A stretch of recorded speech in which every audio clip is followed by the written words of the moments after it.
What is going on YouTube? It's your boy Nevin the Barber, and in today's YouTube video we're going to be going over a mullet burst fade. So basically, with the first step that I'm doing in today's haircut is I'm carving in a circular bald guideline around my client's earlobe, and basically I'm doing it in a circular shape so it can blend out in every direction. That is pretty much what a burst fade is. So you guys can see that I'm using my gamma hitters to carve in this first bald line, and I really do like these trimmers right here because they can take off bulk effortlessly while creating nice crispy lines. So after I have that first initial guideline set, I'll then begin saturating my client's hair. That way I could blend the bulk into the parietal ridge area. That way whenever we do begin the fade, it'll create a nice clean transition into the bulk. So you guys can see that I parted my client's hair right above his parietal ridge, and I'm just laying my fingers right on his parietal ridge area. That way I can knock off all the extra flyaways that are hanging over. And I do highly recommend this technique right here if you guys are cutting any clients with straight hair that want their hairs to lay nice and flat on the parietal ridge area of their scalp. So after I have that complete, we can now begin getting into the fade part of the haircut with the clippers. So now I'm going to begin using my Gamma Ergos with no guard, lever open, and basically the clipper is going to be cutting the hair down to a 0.5 length right here. And again, you guys can see with this guideline I created, I put it right above our initial bald line. And you guys want to be very consistent whenever you guys create these guidelines. Just remember, consistent guidelines equals a nice consistent blurry fade. And little by little, I'm just closing the lever on my clipper, shortening my cutting stroke as I attack that line. And every time I close the lever, I am shortening my cutting stroke more, just because the clipper is cutting the hair down to a shorter length. And you guys can see little by little, I was able to effortlessly knock out that skin line since my clippers are zero gapped.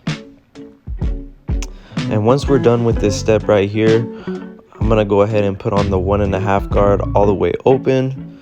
So now the clipper is gonna be cutting the hair at a short number 2 guard length. And same thing, we're just gonna bring another guideline up about a little more than 1/2 inch. And I am following this guideline, doing some clipper over comb. And this is blending the top of the fade right into the bulk, into the parietal ridge area.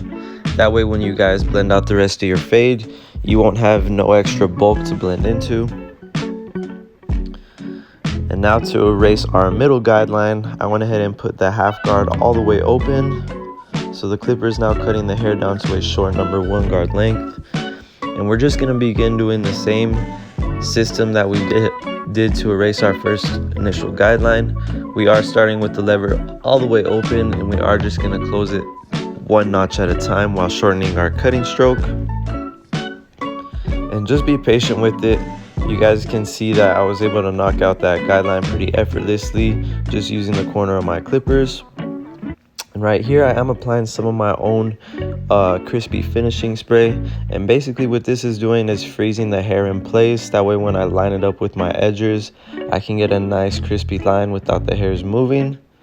And if you guys do want to purchase this crispy finishing spray or any of my products, feel free to click the link in the bio of this video, and you guys can check out my product line. But you guys can see that this holding spray works very well, holding the hair in place, making it very easy for me to get that nice crispy edge up and whatnot.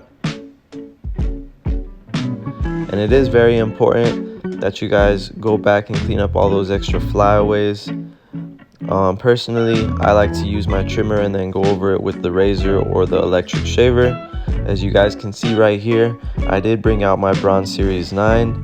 And this is my personal favorite skin shaver at the moment. It's very powerful, and it can debulk even longer hair all the way up to the 3 guard very effortlessly.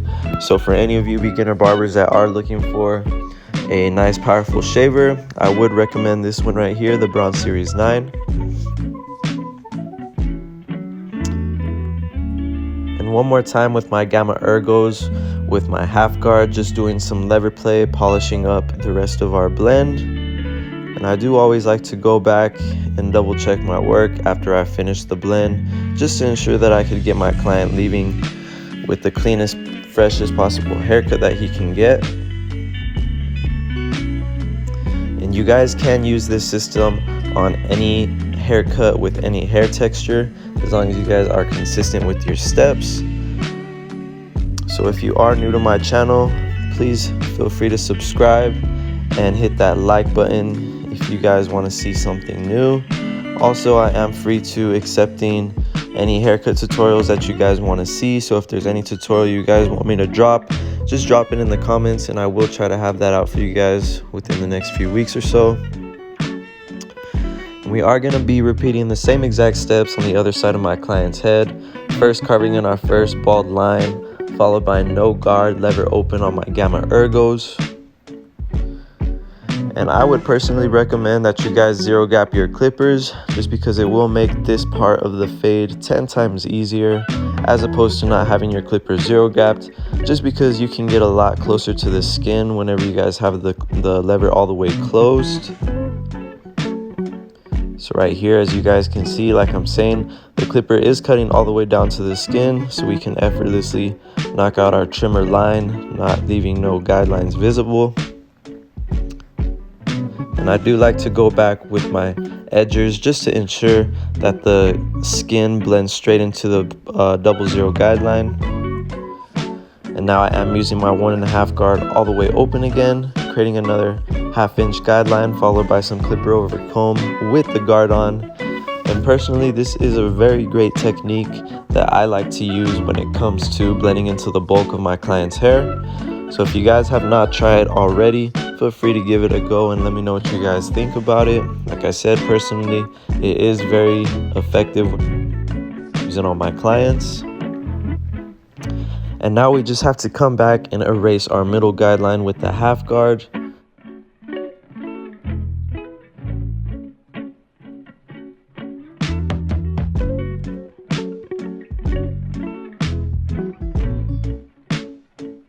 Now that we have the fade complete, I went ahead and began the edge up. And whenever I do my edge ups, I always like to ask my client if they like to keep the front natural or if they want a nice crispy line. In this case, my client didn't want to keep the front of his hairline natural, so I just lined up his C-cups. And the C-cups do really make the haircut pop out a lot as well. If you guys still want to maintain that front line natural, you can always clean up your client's C-cup area just to give it that extra pop. And same thing in the back. My client is trying to grow out a mullet, so we didn't take off no length from the back. We just lined it up, getting that nice crispy V shape.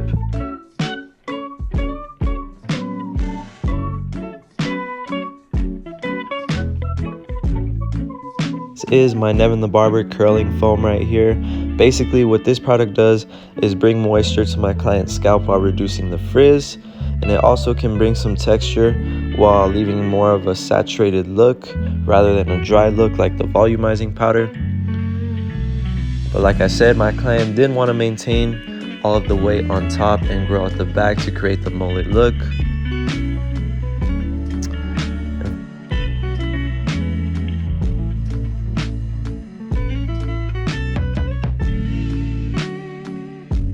For the last part of this fade, I'm going to go ahead and do some shears over comb with my NevinTheBarber shears. And whenever you guys are doing shear over comb, it's always very important that you roll that comb off at a 45-degree angle when you hit the parietal ridge and the occipital bone area. And the reason behind this is so you guys don't create no gashes or harsh lines with the shears in that bulk area of the fade. Like I said, so you do want to make sure to roll that comb out whenever you guys are doing this. And I would highly recommend doing this step as well, just because it creates a different type of contrast as opposed to using the clippers. Shears over comb does leave a nice soft finish. Again, like I said, I personally like doing it at the top of my fade, blending the fade into the parietal ridge area. But that is about it for today's burst fade mullet. If you guys learned anything in today's video, please be sure to smash that like button, drop a comment if you want to see anything new, and please be sure to subscribe to my channel. Again, it's been your boy NevinTheBarber, and I'm out. I'll see you guys in the next one.